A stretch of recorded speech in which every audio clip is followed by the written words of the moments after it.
یہ واقعہ ہزاروں دفعہ سنا چکا ہوں، ہر دفعہ ہی ایسے رونے بیٹھ جاتا ہوں کہ پھر میں وہاں نہیں کھڑا ہوتا، پھر میں وہاں ابوا پہنچ جاتا ہوں، میں دیکھتا ہوں 6 سال کی عمر میں میرے نبی کو اللہ نے یہاں اتنا بڑا امتحان دیا کہ جنگل میں ماں کو موت دے دی، 25 سال کی عمر میں ماں مر گئی، اچانک مر گئی، کوئی بیماری نہیں، کچھ نہیں، جس کو آج ہم ہارٹ اٹیک کہتے ہیں، ہارٹ فیلئر کہتے ہیں۔ اتنا آخری جملہ کہا، کل حی میت وکل جدید بال وقد ولدت طہرا، بولا نہیں جا رہا تھا تو بجھتے بجھتے بھڑکتی شمع نے کہا بیٹا ہر زندہ نے مرنا ہے، ہر جوانی نے ڈھلنا ہے، لگتا ہے تیری ماں کا آخر آ چکا ہے، لیکن میں نے ایک بچہ جنا ہے جو سارے عالم کو پاک کر دے گا۔ اور شمع خاموش ہوگی۔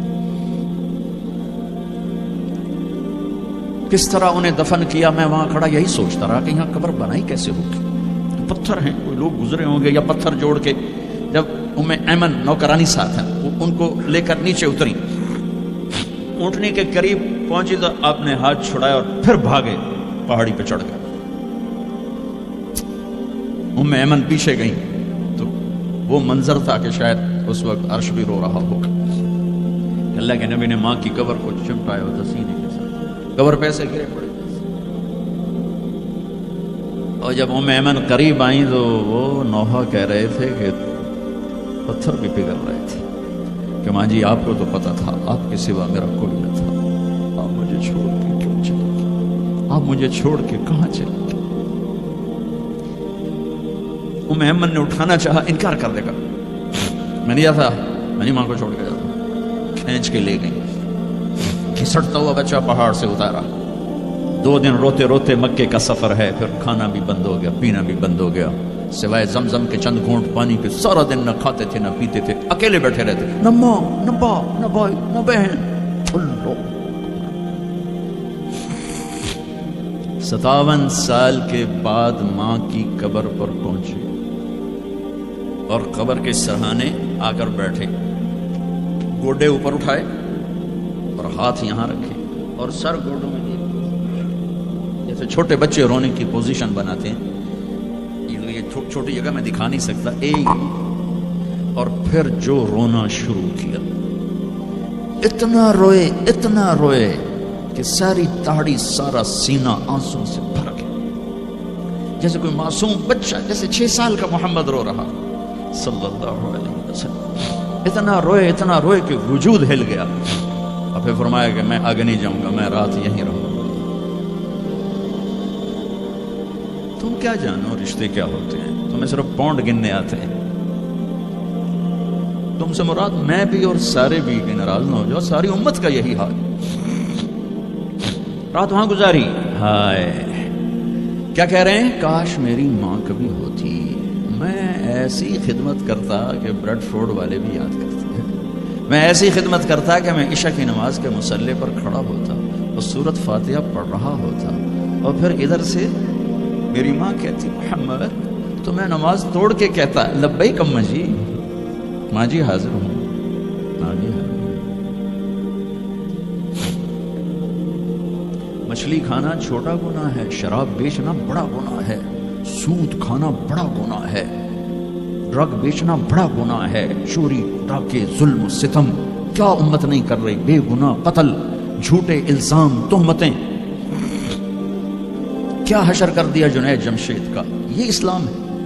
اتنے نیک انسان، 17 سال سے اللہ کا نام لینے والا، اس پہ گستاخ کی تہمتیں، یہ امت کیا منہ دکھائے گی اللہ اس کے رسول کو، کہ جس نے منافقوں کو سینے سے لگایا، عبداللہ بن ابی جیسوں کے جنازے پڑھ دے، کہاں چلے گئے، کہاں ڈوب گئے، اتنا زوال، اتنی اندھیری رات ہے کہ امید ہی ختم ہو گئی کہ پتہ نہیں دن بھی چڑھے گا کہ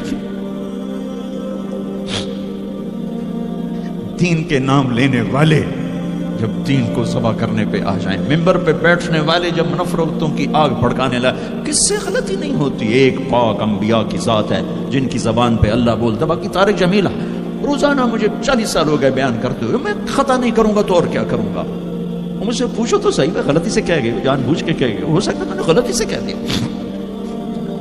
اللہ نے توبہ رکھی ہے، کفر کی توبہ، یہ میرے درد سے بول رہا ہوں، زوال ہے، زوال خوفناک زوال ہے، جب ممبر پہ بیٹھنے والے دین سے اتنے دور چلے گئے.